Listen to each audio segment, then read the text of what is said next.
So I ordered and now have received a small Ganesh statue. So I have a resin one, but the resin one, I just don't feel like resin statues or idols or murtis. I don't think that they just don't feel like they carry energy, but also receive energy as well. I always prefer, brass, copper, bronze, or other metals, but usually brass and bronze, and not so much copper. Usually brass and bronze are the go-to for relatively cheap statues, but also ones that are still vibrant enough visually, but also vibrant enough just as far as energy goes, and very clear. Copper, very easy to work with, just not quite as vibrant to the eye or for energy. So I ordered this Ganesh one. And I received it from Amazon. I paid about $13 for it. It's not a small, it's not a big one, but it's one that I wanted to put one next to Ma Kali, and I wanted to work with Ganesh a little bit, and I just wanted to put one next to Ma Kali's because I already have a Shiva Linga next to Ma Kali. So, and Ma Kali, of course, as many of you know, is my biggest statue. But yes, I want to put one next to Ma Kali and work with Ganesh, especially on clearing obstacles, which he is known for. And Ganesh, Gans are a kind of spiritual being. So Ganesha, it's like the adding the A basically makes him kind of a chieftain of his particular kind of spiritual being.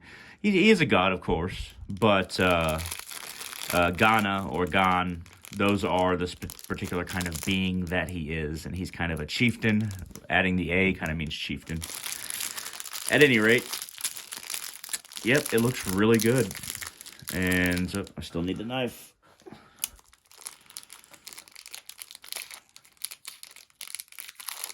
Cut this open without. Here we go. That is beautiful. Yes, that's that definitely feels like bronze. Brass is usually a little bit more tinny. But yeah, this is definitely this is a solid piece right here. I am very happy to receive this. It definitely, as far as the variations on Ganesh's being or how he looks, this is a very typical one. It's simple, but it's not too simple. And it's not too complicated as well, because it can get a little too complicated as far as his various implements and stuff like that. He's definitely a good one to start with. He's definitely a good one to keep. Perhaps I'll use this forever. Or I might get a bigger one at some point, but yes, I'm happy to welcome Ganesh to my main altar and shrine space, and then place him next to Ma Kali. For Ma Kali, is his mother. He doesn't have a father per se. He is said to have been made purely from Ma Kali, and he received that elephant head when Ma Kali created him, and then when she was taking a bath, she assigned Ganesh. He had a regular human type head. After she made him, she made him from flesh coming off of her big toe, rolled him into a ball, became a being. But when he was basically guarding her room, the house, while she was taking a bath. But the idea is that it's a particular part of the house that Shiva came to that goes directly to the bathroom. But Shiva came. He came home after a long austerity. We see a combination of human story and God creation kind of story, but a very humanized story of Ganesh. Anyway, he was guarding the door when Shiva came back from long austerities in the mountains. And Ganesh was guarding the door, and he said, I'm guarding the door. I'm not going to let anybody in. And Shiva said, I live here. I get to come in. And Ganesh said, no, my mother told me that I can't let anybody in.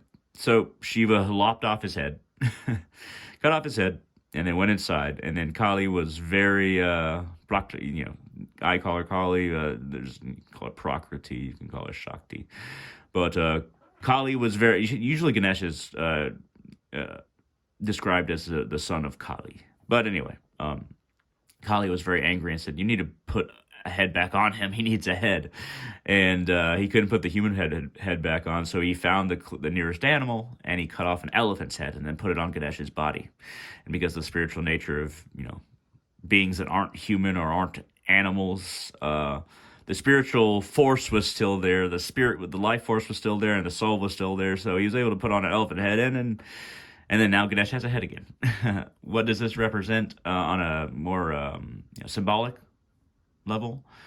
It represents that Ganesh is elephants are a symbol of wisdom and strength through wisdom, but very creative, contemplative, calm, and wise beings is usually what an elephant represents in Indian culture. Ganesh is often shown riding a rat, and it's quite comical compared to what other beings or gods and goddesses ride in Hinduism. But but he's so light that he can ride on a rat, and it's a really big symbol for Ganesh. Basically, he's kind of like a god of like intellect. And the intellect is so big, it's so vast, it's such a big part of us and how we understand things, how we discern things, how we try to understand our world. It's so big and so much a part of who we are as human beings and what we can do and what makes us significant. Yet it's light, and it doesn't really weigh anything. It's just light. It doesn't weigh us. Intellect doesn't weigh us down. What weighs us down is if we assign intellect to do all kinds of negative stuff. But intellect itself is just understanding in a very human way, dissecting things, trying to understand things piece by piece, and it's very light. And Ganesh is usually understood as being very light, just like the intellect, but just as big and just as valuable and just as really a much a part of, you can even say, the pantheon or all the processes of the gods, as Ganesh is. He's huge in India. He's huge in Indian culture, and he's huge as a being. He's very easy to work with. I haven't worked with him a lot, so I don't know that for sure. But yeah, it's really good to receive this statue. So, sorry for anybody who didn't want me to really go into all that detail, especially when I'm just showing this. I'm just moving my hands. At any rate, you'll see this in more of my videos. And welcome, Ganesh. I kneel before you, and I offer you obeisance. Ganesha. Jai Ganesh. Jai Ganesh.